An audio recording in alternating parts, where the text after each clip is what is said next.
দেখতেছো ওরা কি বেয়াদব কিভাবে টিচ করতেছে। আচ্ছা বাদ দাও। তুমি যে কিছু বলো না কেন, কিভাবে বলতেছে। আচ্ছা ঠিক আছে, দাঁড়াও ভাই, সমস্যাটা তোমার পোশাকে, এই জন্যই ওরা কথা বলার সুযোগ পেয়েছে।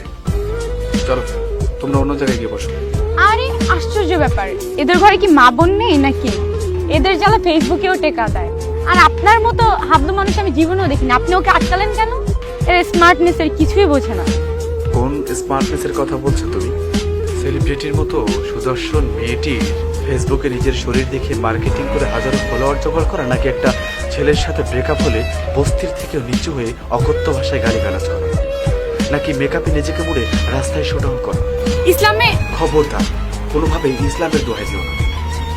কোনো কিছুর পেছনে ফট করে ইসলাম নিয়ে আসো কেন? তুমি কোন অ্যাঙ্গেল থেকে ইসলামের শরিয়ত মোতাবেক আছো? সকালে ফজরের নামাজ পড়েছো? সব ঢাকাকে ছেলেদের পড়ে গেল নাকি? তোমাদেরও পরিবর্তন হওয়া দরকার। এই দেখুন, আমরা একটু স্মার্ট হলে আপনাদের মতো ছেলেরা সহ্য করতে পারে না। হ্যাঁ, হয়তো তুমি রান্না করতে পারো না, এটা তোমার স্মার্টনেস। তুমি নিজের কাপড় নিজে পরিষ্কার করতে পারো না, এটা তোমার স্মার্টনেস। তুমি অশ্লীলভাবে ফেসবুক লাইভে এসে ন্যাকামি করাটা স্মার্টনেস। হ্যাঁ, তার মানে আপনি কি বলতে চান আমরা পড়াশোনা করছি রান্না বান্নার কাপড় কাচার জন্য?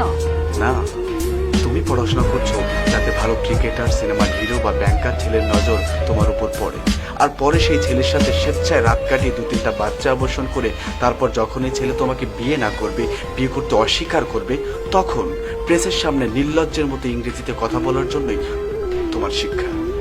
দেখুন, এবার কিন্তু আপনি আপনার লিমিট ক্রস করছেন। আপনি যদি চুপ না করেন তাহলে কিন্তু এবার আমি লোকজন জড়ো করব। এখানেই আমরা ছেলেরা হেরে যাই, কারণ এদেশের সাধারণ মানুষ এখন তোমাদেরকে সম্মান করে, তোমাদেরকে পাবলিকলি সাপোর্ট করে। আসলে তারা জানে না যে তোমরা ভেতরে ভেতরে কতটা নিচু হয়ে গিয়েছো। এই সমাজ মেয়েদেরকে এখন অন্ধভাবে বিশ্বাস করে, আর প্রতিনিয়ত তোমাদের মতো ভদ্র বেশি সুন্দর চেহারার কলসে তোমাদের মেয়েরা এই সুবিধার ফায়দা তুলছে। দুনিয়া মেয়েদেরকে যতই সামনে নিচ্ছে, ততই তোমাদের মতো কোটি কয়েক ভদ্র চেহারা কুচ্ছপনভাবে মেয়েদের কিছু কর্মকাণ্ড সম্পূর্ণ নারী জাতিকে অসতী, বেহায়া, নির্লজ্জ বলে আখ্যায়িত করছে। আর ছেলেরা কি দুধে ধোয়া তুলসী পাতা? ছেলেরা যে মেয়েদের ভালোবাসার ফান্দে ফেলে ধর্ষণ করে, তার বেলায় কি? এটার উত্তর খুবই সহজ। অমানুষগুলো দেখতে ঠিক মানুষের মতোই হয়। এখনকার মেয়েরা তো মনকে সাজায় না, সাজায় দেহকে। যেসব ছেলেরা প্রেম করে তারা দেহ দেখেই করে, তোমার এই স্মার্টনেস দেখেই করে। একটা আনস্মার্ট মেয়ের কিন্তু কখনোই এসব ফেস করতে হয় না। আচ্ছা বলো তো, যখন কোনো মেয়ের পর্ন ভিডিও লিঙ্ক বের হয়, সেখানে কি মেয়েটাকে জোরপূর্বক ধর্ষণ করা দেখা যায়, নাকি সে তার সর্বস্ব নিজ হাতে ছেলেটার হাতে তুলে দেয়? মেয়েটা ছেলেটাকে বিশ্বাস করে আর ছেলেটা তার সুযোগ নেয়। মেয়েটির পরিবারও তাকে বিশ্বাস করেছিল, আর সেই বিশ্বাস ভেঙে মেয়েটির রুম ডেটে চলে গেল। কেন?